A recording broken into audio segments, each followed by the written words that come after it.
마테오와 마르코 그리고 루카복음서 이렇게 세 개의 복음서를 공관복음서라고 합니다.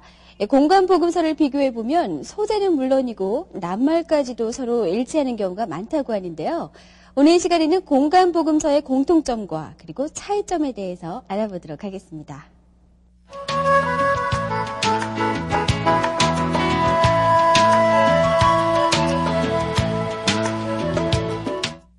마르코 복음서의 절수는 총 661절입니다. 이 중에서 600여 절이 마테오 복음서에 그리고 350여 절이 루카 복음서에 공통으로 수록되어 있다고 하는데요. 그런가 하면 마르코에는 없지만 마테오와 루카 복음서에 공통으로 수록된 부분이 240여 절에 달하고요. 마테오에만 또는 루카에만 수록된 고유한 이야기나 말씀은 60여 편 정도라고 합니다.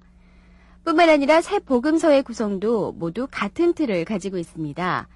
특히 예수님 공생활이 진행되는 순서에는 세 복음서가 모두 같다고 하는데요.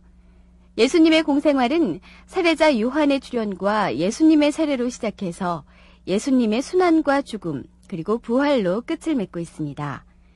그렇다면 세 복음서의 차이점은 무엇일까요? 먼저 마르코 복음서는 주로 예수님의 활동상을 기록하고 있고요.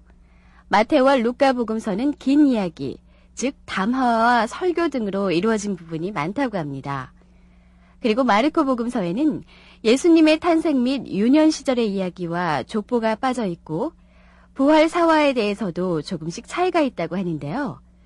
즉 마르코 복음서는 일종의 예비자 교리서로서 예수님께서 어떤 분이신지를 말하고 있고요. 마테오 복음서는 그리스도인으로서 신자들이 살아가야 할 방법에 대해서 제시하고 있습니다. 마지막으로 루카 복음서는 복음을 전하러 가는 사람들을 위해서 쓰여졌다고 하는데요. 즉 선교사들을 위한 책이라고 할 수가 있습니다. 공관복음서의 내용이 왜 일치하는지 지난 200여 년 동안 많은 연구가 있었다고 합니다. 그리고 발표된 여러 가지 가설들 중에서 가장 일반적으로 받아들여진 것이 바로 두 사료설이라고 하는데요. 그렇다면 이번에는 두 사료설에 대해서 좀 더 정확하게 알아볼까요? 50년에서 60년경 해외 유다계 그리스도인이 예수님의 말씀 70편을 모아서 예수어록을 집필했다고 합니다. 그리고 70년경에는 또 다른 유다계 그리스도인이 예수님의 말씀뿐만 아니라 행적까지 기록한 역사상 최초의 예수 언행록을 엮었다고 하는데요. 이것이 바로 마르코 복음서입니다.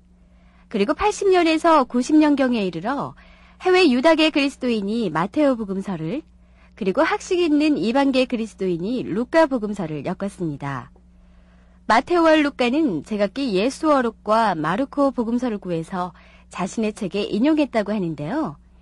이처럼 두 사람이 서로 모르는 사이임에도 불구하고 똑같은 두 가지 사료를 이용했다는 데서 바로 두 사료설이라는 말이 생겨난 것입니다. 그리고 마테오와 루카는 두 가지 공통 사료 이외에도 제3의 사료를 이용했다고 하는데요. 마테오의 고유 사료와 루카의 고유 사료는 모두 기록된 것이 아니라 입에서 입으로 구전된 것이라고 합니다.